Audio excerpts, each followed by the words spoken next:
I'm your host, Ed Simeon, and tonight we have a really big show for you. Get on board, get on.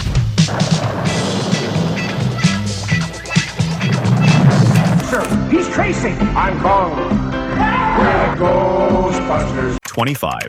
Weirdest 1970s. TV show too good to forget. Remember Saturday mornings?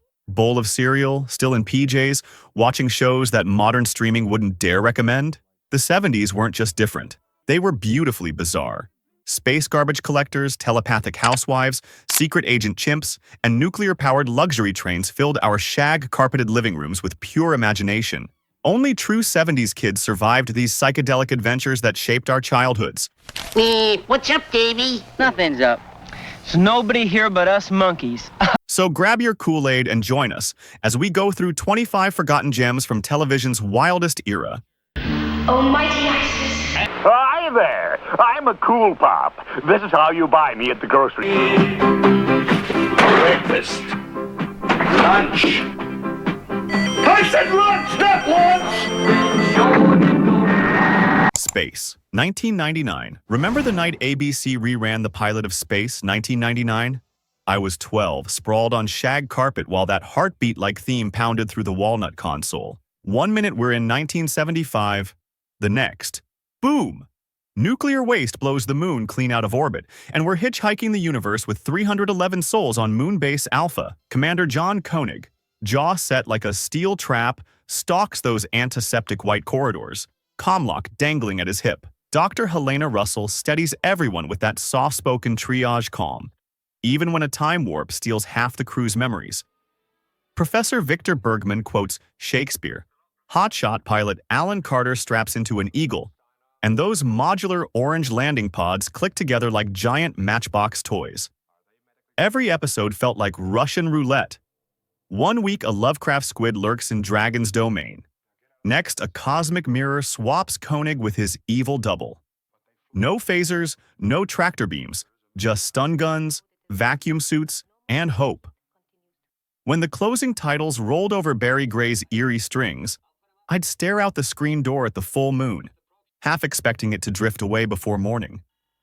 It never did. Thank goodness. Quark. 1977 to 1978. Even among die-hard sci-fi fanatics, Quark remains the holy grail of, I swear this existed, TV memories. This cosmic comedy lasted a mere 8 episodes, yet anyone who caught it remembers every bizarre minute. Created before sci-fi parodies were common, Quark followed space garbage collector Adam Quark and his dysfunctional crew aboard a cosmic trash scow. The crew? Pure 70s madness. Identical clone navigators, the Bettys, who hated each other.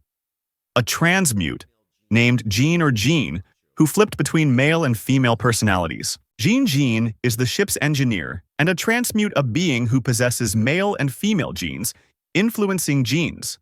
Ficus Pandorata, a plant-man science officer with Spock-like emotionlessness. And let's not forget Andy the Robot, a cowardly, neurotic machine constantly on the verge of a breakdown.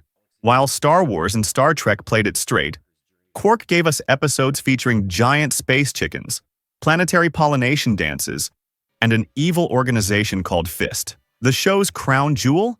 May the Source Be With You, a Star Wars parody that aired mere months after the original film hit theaters.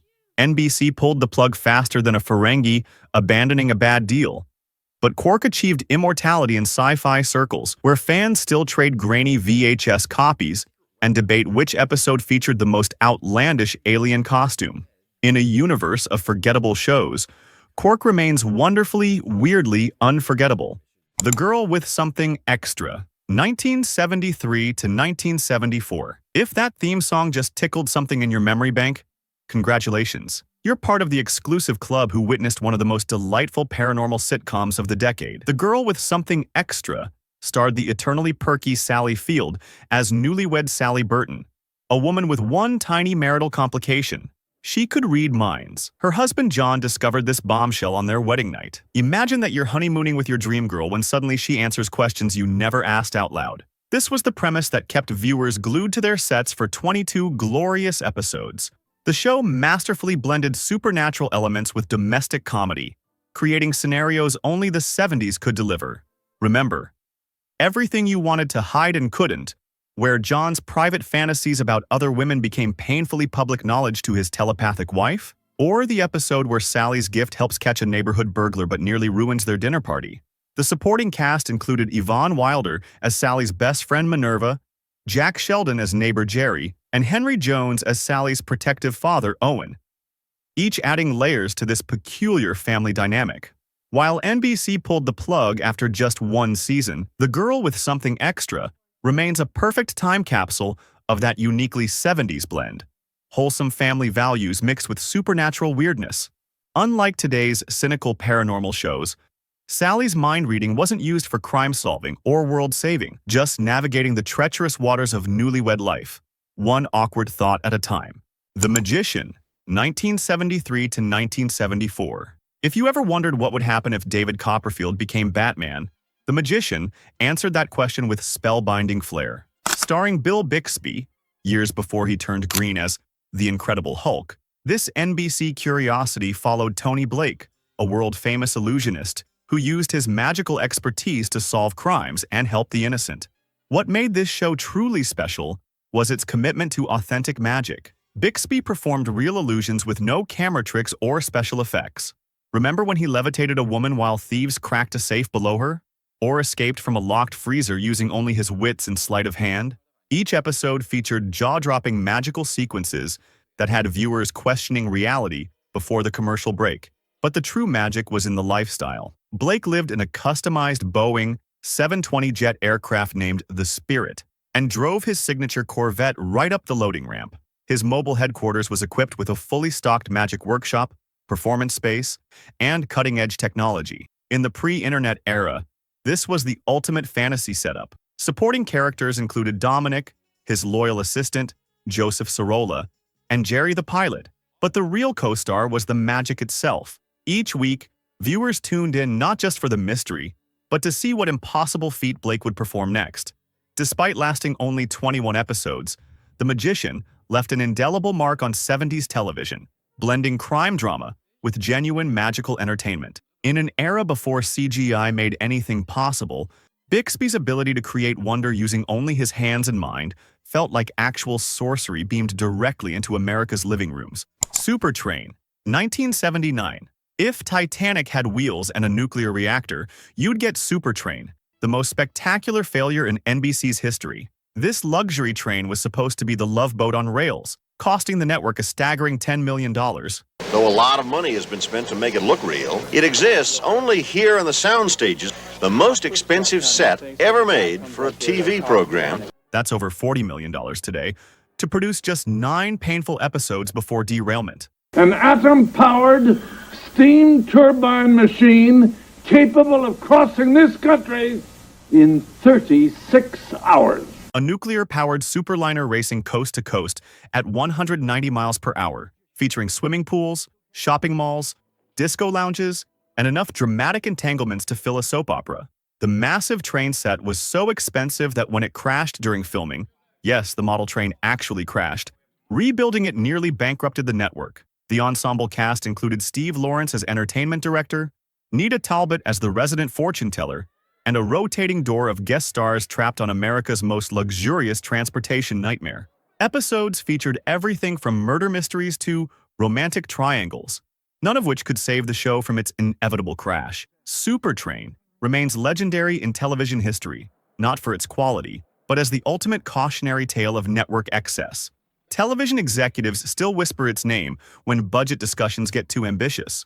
Despite its short run, the show's reputation as the most expensive failure in TV history ensures it will never be forgotten, no matter how hard NBC tries to erase it from their corporate memory. The San Pedro Beach Bums, 1977. If Baywatch met the Big Lebowski, you'd get the San Pedro Beach Bums, a sun-soaked slice of late 70s California, dreaming that barely lasted 10 episodes. This feel-good sitcom followed 5 lovable beach-dwelling misfits who lived on a rickety houseboat called Our Boat in San Pedro Harbor. The crew included smooth-talking leader Buddy, Stuart Pankin, neurotic dancer John Mark Robinson, culinary enthusiast Stuff, Daryl McCullough, Gentle Giant Moose, Christopher Murney, and ladies' man boy chick, Fred Williard. Together, they pursued an endless summer of odd jobs, romantic misadventures, and beach bum philosophy while somehow never getting actual sunburns. The show's most memorable episode, when Charlie's Angels, yes, the actual Charlie's Angels, guest starred to save a beauty pageant. The crossover episode brought Farrah Fawcett, Kate Jackson, and Jacqueline Smith to the bums world, creating the kind of television event that would break Twitter had it existed back then. Despite its premature cancellation, the San Pedro Beach Bums perfectly captured the late 70s California aesthetic: feathered hair, open shirts, casual attitudes, and the promise that living in a ramshackle boat with your bros might actually be the American dream. For a brief, shining moment, these beach bums made unemployment look like the ultimate career choice.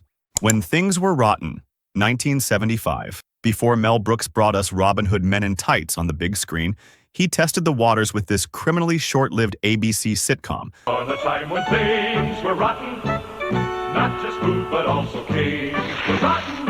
Everybody kicked the peasants. Things were bad and that turned Sherwood Forest into a playground for slapstick mayhem. When Things Were Rotten lasted just 13 episodes, but packed more laughs per minute than shows twice its length. Dick Gautier starred as a hilariously incompetent Robin Hood, leading a band of merry men who were anything but merry or competent.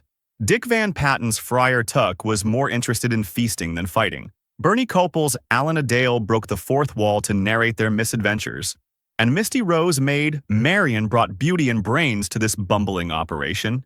The show's trademark became its gleeful anachronisms, medieval characters referencing modern pop culture, using contemporary slang, and winking at the audience. One episode featured Robin and the gang infiltrating Prince John's dungeon in conga outfits, while another brought in Dudley Moore as a scheming chef trying to marry Marion. Brooks' rapid-fire gag approach meant that if one joke fell flat, 3 more would hit before you had time to notice.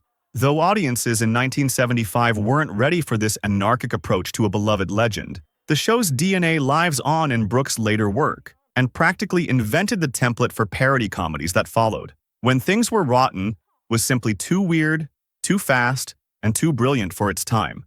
The Bugaloos, 1970 to 1972. Welcome to the trippiest corner of Saturday morning TV. Hey, for Frankenberry. HR, public staff, who's your friend when things get rough? It's Bud Albert!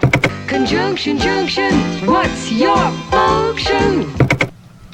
He likes it. Hey, Mikey. Where British teenagers with butterfly wings sang psychedelic pop tunes in a magical forest.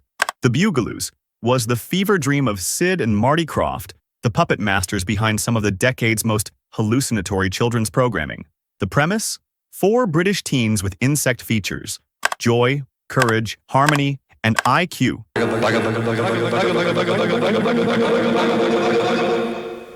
Bugaloos? Formed a rock band in the Technicolor Tranquility Forest.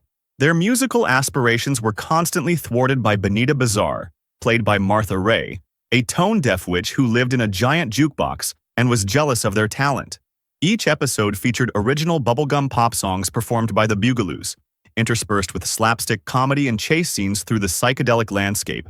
Benita's sidekicks, Woofer and Tweeter, the living stereo speakers, and Funky Rat added bizarre comic relief that seemed more appropriate for an adult acid trip than a children's program. Though it lasted only 17 episodes, the Bugaloos left an outsized impression on a generation of viewers who couldn't decide if they were entertained or traumatized. The show's surreal imagery, British invasion-inspired music, and candy-colored fantasy world epitomized the Krofft brothers' philosophy. Archie 2, 1976. In a post-apocalyptic 25th century where pollution and societal collapse had reduced humanity to primitive tribes, Arca 2 brought environmental messaging and moral lessons to Saturday mornings. This live-action CBS series centered on a futuristic RV, the eponymous Arc 2, that roamed the wasteland with its crew of scientists on a mission to rebuild civilization. Led by Captain Jonah, Terry Lester, alongside scientist Ruth, Jean-Marie Hahn, scholar Samuel, Jose Flores, and, because it was the 70s, a talking chimpanzee named Adam, The team traveled between isolated communities solving problems through science and compassion. Each week delivered heavy-handed environmental morals packaged in 25 minutes of low-budget adventure. The true star was the Ark vehicle itself, a magnificent 44-foot-long laboratory on wheels with futuristic capabilities that sparked playground debates nationwide. The crew's transportation arsenal also included the Roamer, a dune buggy-like vehicle, and Jonah's personal jetpack, which mysteriously worked despite the fuel shortage that supposedly caused civilization's downfall. While the show lasted only 15 episodes, Ark 2 continues to resonate with environmentalists who see it as eerily prescient.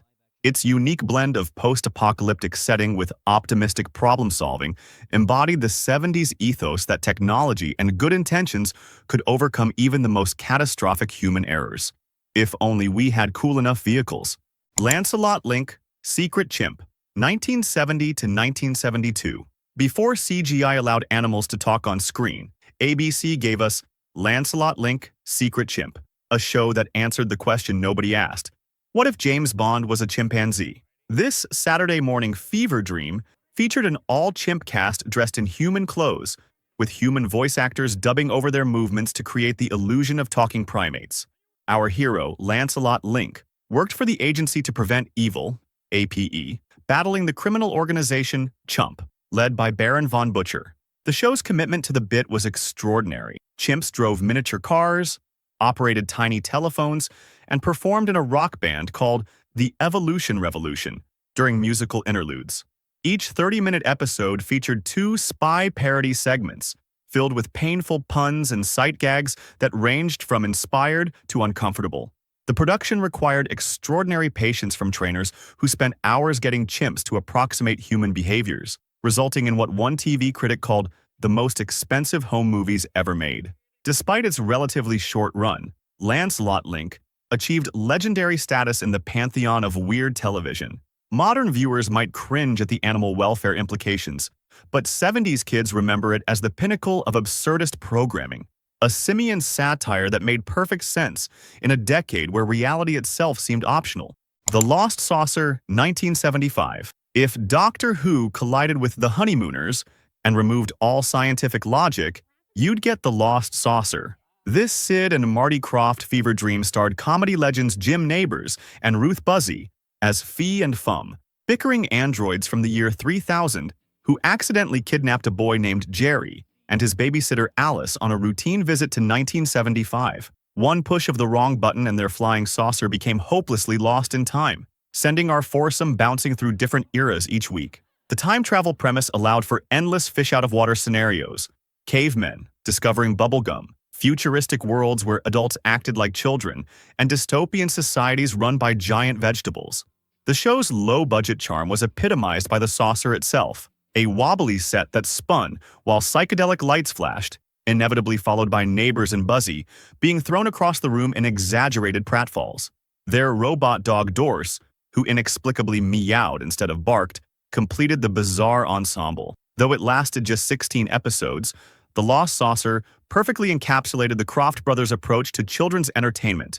Colorful, nonsensical, mildly terrifying, and guaranteed to lodge itself permanently in the subconscious of every child who witnessed it. For a show about time travel, its most impressive feat was making 30 minutes feel simultaneously endless and instantly forgettable.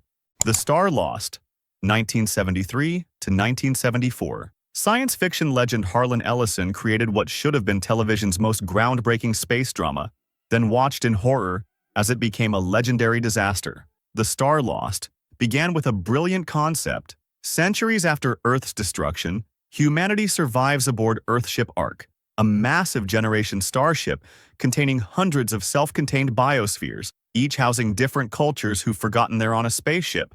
When Devon discovers the truth, that the ship is damaged and on a collision course with a star, he embarks on a desperate journey through the ship's diverse environments to save humanity. Accompanied by medical expert Rachel and engineer Garth, Devon faced both technological challenges and the suspicious inhabitants of different domes each week. But behind the scenes, chaos reigned. Ellison was so horrified by budget cuts and creative interference that he had his name removed from the credits, using the pseudonym Cordwainer Bird instead. The show's revolutionary special effects system failed spectacularly. leaving actors performing against unconvincing rear projection. Scripts were rewritten by producers who didn't understand science fiction, resulting in nonsensical plots and dialogue. Despite lasting 16 episodes, The Star Lost is remembered more for what it could have been than what it was. Science fiction writers still discuss the show as a cautionary tale of brilliant concepts undermined by television production realities. For a series about humanity's last hope, its greatest achievement was showing how quickly a stellar idea could collapse into a black hole of missed opportunity. Electra Woman and Dinah Girl, 1976. Before Wonder Woman dominated TV screens, Saturday mornings gave us the glorious camp of Electra Woman and Dinah Girl. This Sid and Marty Krofft creation featured journalists Lori and Judy, Deidre Hall, and Judy Strangis, who transformed into spandex-clad superheroines with the help of their Electrocom's wrist devices that looked suspiciously like bedazzled calculator watches. Operating from their high-tech Electra base, under the guidance of scientist Frank Heflin, the dynamic duo battled outlandish villains with names like Spider Lady, the Empress of Evil, and Glitter Rock. Each baddie was more flamboyant than the last, sporting the kind of costumes that could only exist in the fabric-obsessed 1970s. The show's superpower was its absolute commitment to the format, dividing each adventure into two 12-minute segments, complete with comic book-style zap and POW, graphics and cliffhanger endings accompanied by dramatic narrator voiceovers. The Electrocraft vehicle, which resembled a flying dune buggy with disco lights, embodied the series' perfect blend of ambition and budget constraints. Though it lasted just 16 episodes as part of the Krofft Super Show, Electra Woman and Dinah Girl proved influential enough to spawn a 2016 web series reboot. For a generation of kids, these crime-fighting journalists with their catchy theme song and color-coordinated capes represented the pinnacle of girl power, years before the term was coined. Bigfoot and Wild Boy, 1977 to 1979. The ultimate wilderness buddy story nobody talks about. When a feral child is adopted by the legendary Bigfoot, they become an unlikely crime-fighting duo in the Pacific Northwest. This Krofft Brothers Saturday morning staple featured Bigfoot's super strength and Wild Boy's jungle instincts to battle eco-villains and supernatural threats. Most memorable? The episode where they encountered aliens whose spaceship caused earthquake tremors. Despite its low budget, Bigfoot's costume was notoriously hot and uncomfortable. The show developed a cult following that persists in today's cryptid-obsessed internet culture. Korg 70,000 BC, 1974 to 1975. Wait till you see how this live-action prehistoric drama attempted serious anthropology between Saturday morning commercials. Following a Neanderthal family led by Korg, Jim Melinda, the show tackled survival challenges against saber-toothed tigers and rival tribes with surprising educational accuracy. Burgess Meredith's authoritative narration lent scientific credibility, while the cast grunted through primitive language. Though it lasted just 16 episodes, Korg represented a bold attempt to bring actual science to children's programming, despite the inevitable limitations of portraying Ice Age dangers on a Saturday morning budget. The Ghostbusters, 1975 to 1976. Years before Murray and Aykroyd, this supernatural comedy featured a gorilla wearing a fedora as part of the ghost hunting team. Forrest Tucker and Larry Storch played Jake Kong and Eddie Spencer, bumbling detectives who received assignments via self-destructing tape recorder from their unseen boss Zero. Their sidekick Tracy was literally a gorilla in human clothes who carried their ghost detecting equipment. Each episode followed the trio to a haunted location where they confronted historical ghosts like Billy the Kid or Dr. Jekyll, with Spencer's Ghost Dematerializer and slapstick comedy. The success of the 1984 film forced Columbia Pictures to license the name from Filmation, creating one of Hollywood's oddest copyright situations. Sigmund and the Sea Monsters, 1973 to 1975. Before E.T. taught us to hide aliens, two brothers were concealing a friendly sea monster in their backyard. Sigmund, played by Billy Barty in Rubber Suit, was a lovable outcast from his mean-spirited sea monster family, befriended by Johnny and Scott Stewart. The boys kept Sigmund hidden in their backyard clubhouse while avoiding his seaweed-covered relatives, Big Daddy Ooze, Sweet Mama Ooze, and brothers Blurp and Slurp, who wanted to drag him back to their seaside cave. the Croft brothers' creation charmed viewers with its gentle message about accepting differences, and Johnny Whitaker's catchy theme song remains embedded in 70s kids' memories decades later. The Secrets of Isis, 1975 to 1977. Television's first female superhero wasn't Wonder Woman. It was an Egyptian goddess disguised as a science teacher. When archaeologist Andrea Thomas discovered an ancient amulet, she gained the ability to transform into Isis by reciting, "O mighty Isis." Her powers included flight, super strength, and control over natural elements. Actress Joanna Cameron brought grace and authority to both her classroom and crime-fighting duties, creating a role model for young viewers. The show's Egyptian mythology theme and moral lessons made it educational as well as entertaining. Most memorably, Isis frequently crossed over with Shazam for team-up episodes, creating television's first shared superhero universe years before Marvel made it standard practice. Captain Caveman and the Teen Angels, 1977 to 1980. Imagine if Charlie's Angels discovered a frozen prehistoric superhero with a club that contained infinite gadgets. This Hanna-Barbera cartoon starred a hairy caveman, voiced by Mel Blanc, who was thawed from a block of ice by three teen sleuths, Brenda, Dee Dee, and Taffy. When trouble struck, Captain Caveman would shout his catchphrase, "Captain Caveman!" and pull impossibly large objects from his fur. The show combined elements of Scooby-Doo mystery solving with superhero action, creating a uniquely 70s concoction that ran for 40 episodes across 3 seasons.